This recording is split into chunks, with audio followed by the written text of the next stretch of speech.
Sarah Ludeman nasceu no dia 7 de dezembro de 1990. Seu pai era motorista de táxi e sua mãe era enfermeira. Durante seus anos escolares, Sarah foi alvo de piadas sobre o seu peso, mesmo ela tendo um peso normal. Apesar das provocações, ela era muito querida por seus colegas. Ela era inteligente, dedicada e muito focada, uma aluna exemplar, com o sonho de ser veterinária no futuro. No verão de 2007, aos 17 anos, ela conheceu Josh Camacho. E aí, tudo desandou. Mas antes de continuar falando sobre isso, eu tenho que apresentar uma outra pessoa para vocês, uma jovem chamada Rachel Wade. Assim como Sarah, ela morava em Pinellas Park, na Flórida, e também nasceu em 1990. O seu pai era caminhoneiro e sua mãe professora de educação especial. Fisicamente, Rachel correspondia aos padrões de beleza da época. Era baixa, loira, tinha olhos azuis e tinha vários pretendentes à sua disposição. Enquanto a Sarah era descrita como meiga, carinhosa e gentil, a Rachel era descrita como aquelas meninas malvadas do filme, que eu particularmente nunca assisti. Só que na verdade, a Rachel só começou a se comportar assim após os seus 15 anos. Antes disso, ela era uma ótima aluna e uma menina muito doce, só que na adolescência, ela começou com aquela fase de rebeldia, de odiar os pais e, enfim, não queria mais estudar.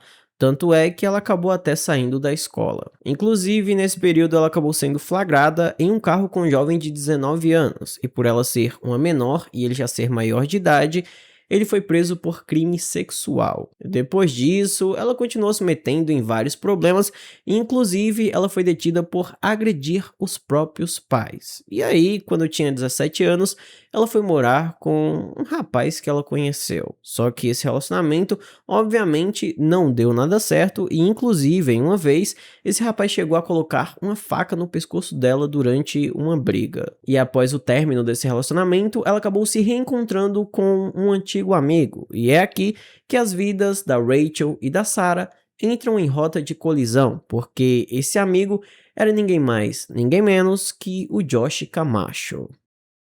No verão de 2007, Sarah estava passeando com sua melhor amiga quando elas pararam em um restaurante. Enquanto elas comiam, um dos funcionários saiu da cozinha para fazer uma pausa, e esse funcionário era o Josh, o jovem que estava prestes a se tornar o centro de todo esse caso que eu estou aqui contando para vocês. Ele era definitivamente um bad boy, era tatuado, postava fotos sem camisa e também tinha um filho.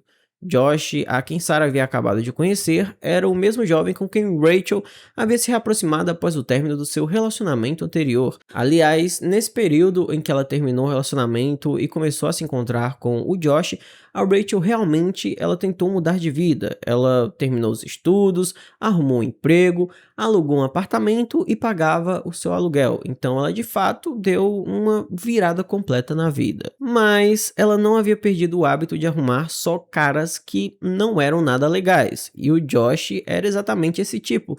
Ele não era um cara bom.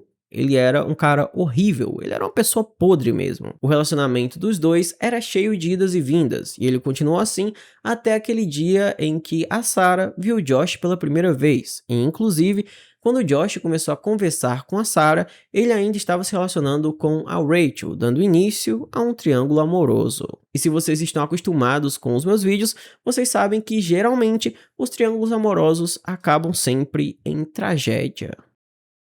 Durante o resto daquele verão, Josh e Sarah se tornaram um casal, e quando ela estava completamente caída por ele, ele começou a mudar. No outono, o relacionamento tornou-se controlador. Ele a mantinha em segredo. Ninguém sabia que os dois estavam juntos. Ele nunca cumprimentava em público ou até mesmo demonstrava algum afeto por ela.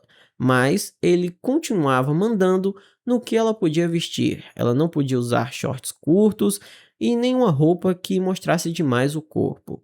A Sarah ficava muito confusa e magoada, mas também era o primeiro relacionamento dela sério e ela estava completamente apaixonada pelo Josh, então tudo que ele dizia era lei. Os pais da Sarah estavam desesperados. Eles viam lenta e dolorosamente a filha deles se transformar em outra pessoa.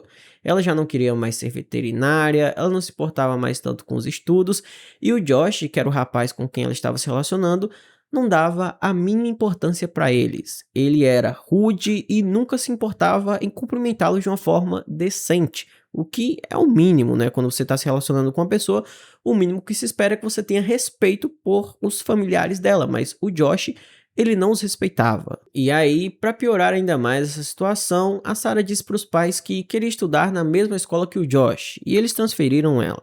E foi após essa transferência que a Sarah, o Josh e a Rachel começaram a conviver no mesmo espaço. Eles passaram a fazer parte do mesmo mundo, digamos assim. No início, uma não sabia da outra, e o Josh estava amando isso. E ele também tinha muita sorte, porque a Sarah, ela tinha toque de recolher, que era à meia-noite. À meia-noite, ela tinha que estar em casa, e isso era uma regra que ela não podia descumprir. E aí, o que que acontecia? O Josh levava a Sarah para casa por volta da meia-noite, e quando dava meia-noite, era mais ou menos o horário que o turno da Rachel estava terminando no restaurante onde ela trabalhava. Então, ele deixava a Sarah em casa e pegava a Rachel e passava a noite com ela. Então, para ele, estava perfeito. Durante muito tempo, nenhuma das duas percebeu que estavam sendo manipuladas e usadas pelo Josh. E, inclusive, o relacionamento do Josh com a Sarah piorou muito. Ele chegou a dar um soco na cara dela e a Sarah admitiu que de fato isso tinha acontecido, mas ela não o denunciou e continuou se relacionando com ele. Os dois, eles terminavam e voltavam, o mesmo padrão do relacionamento do Josh com a Rachel. Então ele estava fazendo com a Sarah a mesma coisa que ele já fazia com a Rachel. Durante mais ou menos um ano inteiro, o Josh conseguiu enrolar as duas sem que uma soubesse da outra, só que em junho de 2008, a Rachel, que já estava de saco cheio do Josh e não assumir ela, postou várias fotos dos dois juntos no MySpace, que era uma rede social que existia antes do Facebook. Ela fez essa postagem e a Sarah viu. E aí, quando a Sarah viu isso, ela foi até o Josh e perguntou o que estava acontecendo. E o Josh disse que aquela era só uma garota com quem ele dormia, como se isso fosse a coisa mais normal do mundo. Só que a Sarah, ao invés de ficar com raiva do Josh, o que era o certo a se fazer, ela ficou com raiva daquela outra garota. E aí o que ela fez foi ir no MySpace também, criar uma conta e postar várias fotos dela com o Josh, provocando a Rachel. E aí, gente, essa disputa entre as duas pegou fogo. Cada uma tava ali atacando a outra pelas redes sociais, era uma guerra virtual. E em determinado momento, a Rachel ela fez uma postagem criticando o Josh, dizendo que as coisas estavam ótimas no começo, mas que ele mudou. E aí, o que que aconteceu? A Sarah foi lá e disse que ele havia mudado, ele havia trocado ela por uma coisa melhor. No caso, a Rachel disse que o Josh estava se encontrando com várias mulheres e a resposta da Sarah foi que ele havia encontrado alguém melhor. No caso, ela era a pessoa melhor. Depois disso, foi uma trocação de mensagem de uma para outra, até porque não foi difícil uma conseguir o número da outra, né? Já que elas conviviam com pessoas ali que conheciam as duas. E aí elas começaram a se ameaçar, uma xingava a outra, enfim, era aquela briga padrão, só que as coisas foram evoluindo muito e as coisas ficaram cada vez mais sombrias e realmente preocupantes. Inclusive, em uma mensagem de voz, a Rachel disse diretamente que ia matar a Sarah.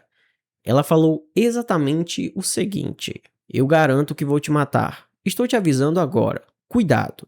Você é uma vadia gorda e eu vou te matar, juro pela minha vida." Na época, ninguém levou aquelas ameaças muito a sério e eles acabaram ignorando, só que na realidade aquilo não era uma ameaça, era apenas um aviso. Às 23 horas de 14 de abril de 2009, Rachel esperava que Josh aparecesse, mas ele não havia chegado. De acordo com seu depoimento posterior, ela levou seu cachorro para passear e, enquanto fazia isso, Sarah passou de carro. Rachel alegou que Sarah abaixou o vidro do carro e gritou para ela ficar longe do homem dela, e Rachel disse que naquele momento se sentiu muito assustada. Então, ela foi para casa e ligou para um ex-namorado, o Javier Laboy, dizendo que ela estava com muito medo de ficar sozinha e perguntando se poderia ir até a casa dele. Ele concordou e, ao sair do apartamento, a Rachel pegou uma faca de cozinha que, segundo ela, era apenas para se proteger. Uma explicação que mais tarde se tornaria a peça central em sua defesa. A caminho da casa do Javier, ela passou em frente à casa do Josh e viu que o carro da Sarah estava lá. Então ela começou a dar várias voltas no quarteirão, perguntando pro Josh por que a Sarah estava na casa dele, por que ele estava com ela. E ele simplesmente respondeu que não a queria mais, só que ela continuou dando voltas no quarteirão e enviando mensagens. E enquanto isso estava acontecendo, a Sarah obviamente ficou com medo da Rachel porque ela estava dando voltas por ali com o carro e ela perguntou aos pais se ela poderia ficar por ali, só que eles disseram que não, que ela tinha que voltar para casa. Então ela decidiu ir embora mesmo com medo da Rachel, né? E aí a irmã do Josh, chamada Janet, pediu para que a Sarah levasse ela e uma amiga até o McDonald's, e a Sarah concordou. E aí, no meio do caminho, quando a Sarah estava indo levar a Janet e a amiga dela no McDonald's, o telefone dela tocou e era a Rachel que estava ligando. E ela disse no telefone que iria matar tanto a Sarah quanto o Josh. E a Janet, inclusive, ouviu isso, porque ela estava gritando muito na ligação. Depois disso, uma amiga da Sarah mandou mensagem para ela dizendo que a Rachel estava na casa do Javier. E aí, a Sarah tomou uma decisão que mudou tudo, que selou o destino dela. Ela decidiu ir até a casa do Javier para tirar satisfação com a Rachel. Quando a Sarah chegou na casa do Javier, a Rachel já estava lá esperando ela, e assim que ela desceu do carro, as duas começaram a brigar. De início, era aquela briga normal, digamos assim, né? Que sempre acontece, gente. Sempre tem um vídeo aí na internet de uma garota brigando com outra por causa de um rapaz aí aleatório. Enfim, era uma briga normal, soco, puxão de cabelo, aquilo que acontece. Só que de uma hora para outra, a Sarah ela começou a cambalear para trás. E aí as pessoas perceberam que ela havia sido esfaqueada pela Rachel. Ela conseguiu ir até o carro e fazer uma ligação, só que ela não ligou para emergência, não ligou para os pais, ela na verdade ligou para o Josh e conseguiu falar algumas palavras com ele. Eu não sei o que ela disse, mas também não sei por que ela ligou pra ele. Ela deveria ter pedido ajuda, ou sei lá, ligar pros pais pra se despedir. Mas a primeira pessoa que ela pensou foi no Josh e ela ligou pra ele. E aí, enquanto a Sarah tava ferida, perdendo a vida aos poucos, a Rachel, ela tava muito tranquila, como se nada tivesse acontecido. A irmã do Josh, a Janet, ligou pra emergência e os paramédicos foram até o local.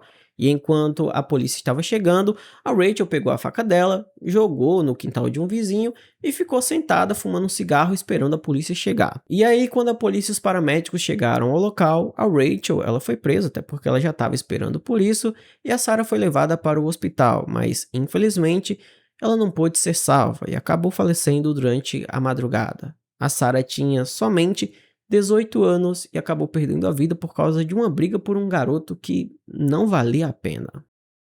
Quando questionada, a Rachel disse que foi a Sarah que a atacou e que ela se sentiu ameaçada e por isso acreditou que precisava se defender. Ela chegou a dizer que a Sarah conseguiu lhe dar vários socos antes que ela pudesse reagir e disse também que nem sequer havia percebido que havia esfaqueado a Sarah, até que ela começou a cambalear e aí ela percebeu. No entanto, todas as testemunhas disseram que foi a Rachel que se aproximou e atacou a Sarah. E também, os investigadores encontraram aquelas mensagens de voz com as ameaças. E de repente, esse caso não seria mais a acusada contra as testemunhas. Na verdade, as próprias palavras que saíram da boca dela seriam usadas contra ela no tribunal. E a Rachel, ela continuou culpando a Sarah independente de qualquer coisa. Ela continuou pondo a culpa na Sarah até mesmo depois de descobrir que a Sarah já havia perdido sua vida. 15 meses depois, Rachel Wade foi a julgamento por homicídio em segundo grau. Sua equipe de defesa queria que ela aceitasse um acordo judicial. No entanto, a Rachel recusou e o julgamento dela começou em 2010. Sua equipe baseou a argumentação na controversa lei da Flórida, que permite o uso de força letal se uma pessoa acreditar razoavelmente que é necessário para evitar morte iminente ou ferimentos graves. O argumento era de que Rachel sentiu um medo genuíno, que o conflito nunca foi unilateral e que naquela noite ela acreditou que estava prestes a ser atacada. E assim, realmente não se tratava de um conflito onde uma garota estava atacando e a outra ela só estava indefesa sem fazer nada. Foi a Sarah que foi até onde a Rachel estava e ela queria briga, ela queria partir para cima mesmo. Infelizmente terminou com a Sarah tendo sua vida ceifada. Essa história, ela não tinha como terminar de uma forma diferente. Uma das duas ia acabar sem vida, enquanto o Josh ele só estava assistindo tudo aquilo e não estava fazendo absolutamente nada para impedir que as duas brigassem. E o ponto da defesa era que, infelizmente, uma das duas havia levado uma faca. A briga era inevitável, mas uma delas estava com a faca e a outra não. E a promotoria concordou que, de fato, aquilo não foi planejado. Aconteceu no calor do momento, durante a briga, mas a Rachel não tinha planejado tudo aquilo. Para os promotores, aquele não era um caso de legítima defesa, até porque a Rachel partiu para cima da Sarah e ela tinha levado uma faca, e as testemunhas elas disseram que de fato a Rachel foi quem começou a briga e depois de cometer o crime ela sentou e ficou fumando um cigarro como se nada tivesse acontecido. Então, de fato, aquilo não era legítima defesa, mas também não havia sido planejado. E quando o Josh foi questionado sobre tudo o que havia acontecido, ele disse que ficava com várias garotas e que se elas pensavam que eram namorada dele, aí era problema delas. Ele não tinha nada a ver com isso. Um cara sensacional, maravilhoso, um cara que realmente valia muito a pena brigar por ele. E aí, para completar, havia umas mensagens de voz onde a Rachel dizia diretamente que iria ceifar a vida da Sarah. E quando o júri ouviu aquilo, eles mudaram completamente. A fase de depoimentos durou cerca de 3 dias, e depois disso, o júri levou 2 horas e meia para anunciarem o veredito de culpada. Rachel Wade foi considerada culpada de homicídio em segundo grau e foi condenada a 27 anos de prisão. Ela poderá solicitar a liberdade condicional em 2032, quando terá mais de 40 anos. Ela recorreu da decisão, mas perdeu. Então vai permanecer na instituição correcional de Lowell. Quanto a Josh, alguns relatos dizem que seus pais o enviaram para ficar com parentes em Nova York por um tempo após o julgamento, antes dele retornar a Pinellas Park. Aparentemente, ele reatou o relacionamento com a mãe de seu filho por um tempo, provavelmente já devem ter se separado. Fora isso, ninguém sabe ao certo o que ele faz atualmente. Então, esse foi o vídeo de hoje, eu espero imensamente que vocês tenham gostado da maneira como eu narrei a história. Se você gostou, peço que deixe o seu gostei, se inscreva no canal, ative o sino das notificações, me siga no meu Instagram, o @chamalzinho, e não esqueça de comentar o que você achou desse caso. Qual é a sua opinião sobre tudo o que aconteceu? Deixa lá aí nos comentários, porque a sua opinião ela é muito importante para o crescimento do canal. E se quiser apoiar o canal financeiramente, temos várias opções, como o Pix, o Seja Membro, o Valor Demais e o Apoia-se. Tudo vai estar no comentário fixado. Então por hoje é só, e eu te espero em um próximo vídeo.